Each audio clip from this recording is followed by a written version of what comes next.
The vernier caliper is one of the most frequently handled measuring tools in the shop. Whenever we say, "Let's quickly check the size," our hand almost automatically reaches for it. But a small mistake in how we use it can shift the result by several microns. In this video we take a close look at the vernier caliper.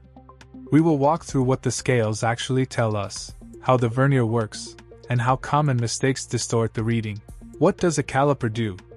The vernier caliper is one of the most widely used multi-purpose measuring tools in machining and quality control.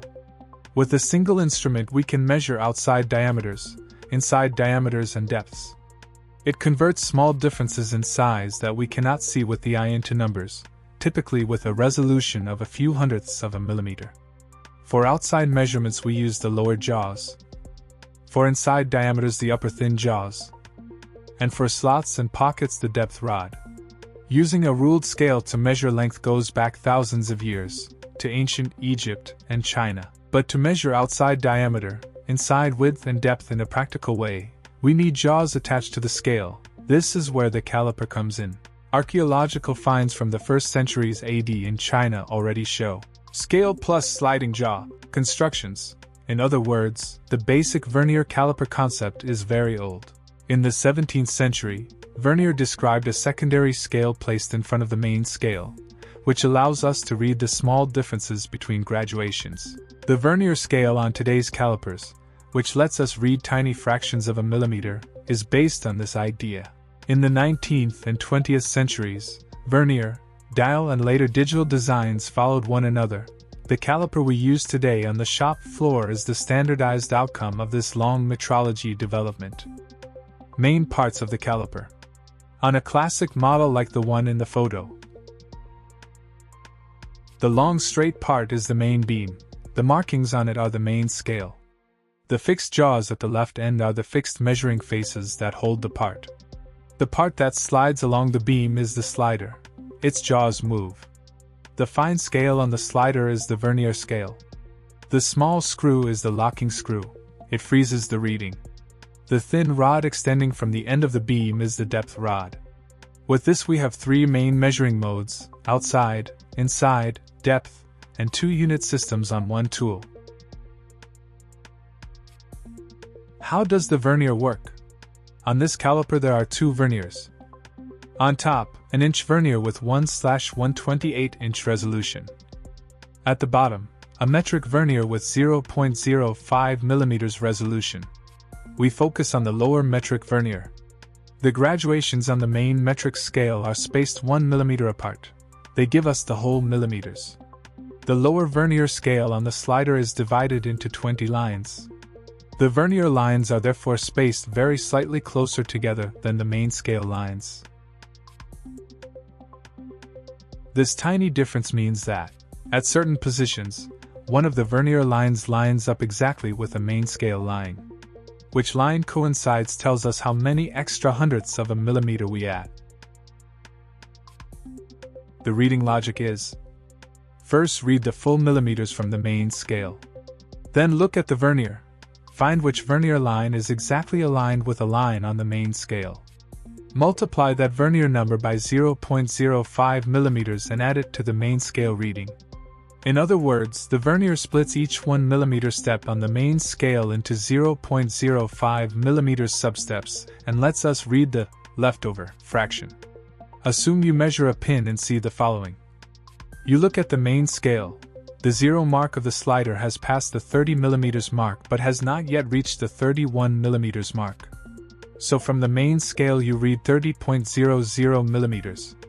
Now you look at the metric vernier. Suppose the 14th vernier line is exactly aligned with a line on the main scale. Since the vernier resolution is 0.05 millimeters, vernier contribution is equal to 14 by 0.05 millimeters equals 0.70 millimeters.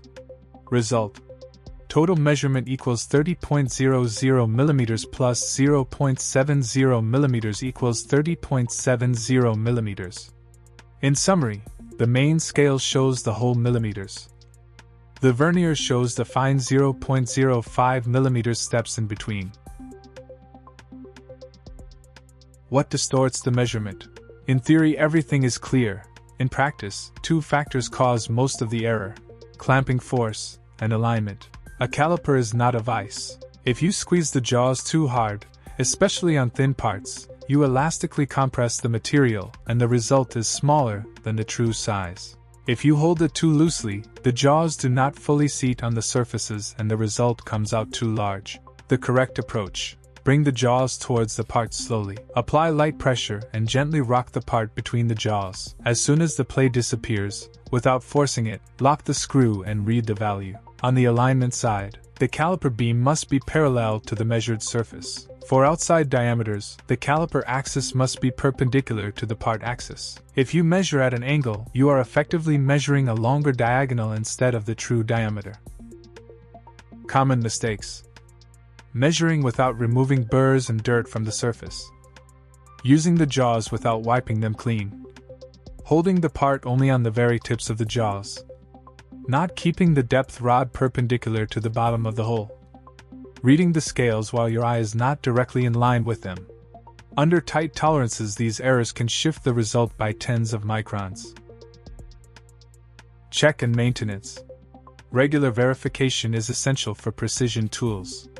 When you gently close the jaws together, the 0 on the main scale and the 0 on the vernier must coincide. You should also check several points across the range with gauge blocks to see how much deviation the caliper has. On digital models, the 0 button only corrects the display offset. It does not remove mechanical error. Basic care rules. After measurement, wipe the jaws and the depth rod with a soft, lint-free cloth. Store the caliper in its case or in a protected drawer. Do not leave the jaws fully clamped. Keep a slight opening. Protect it from drops and impacts. Do not misuse it for scratching, marking, or prying. A vernier caliper that is used correctly and stored properly can provide reliable measurements for many years. In short, the vernier caliper is a beam, a sliding jaw assembly in a vernier system that magnifies the tiny difference between two scales so we can read it. Behind this simple tool, though, lies a centuries-long evolution and a serious body of metrology know-how. To follow the rest of the measurement equipment series, don't forget to subscribe to the channel.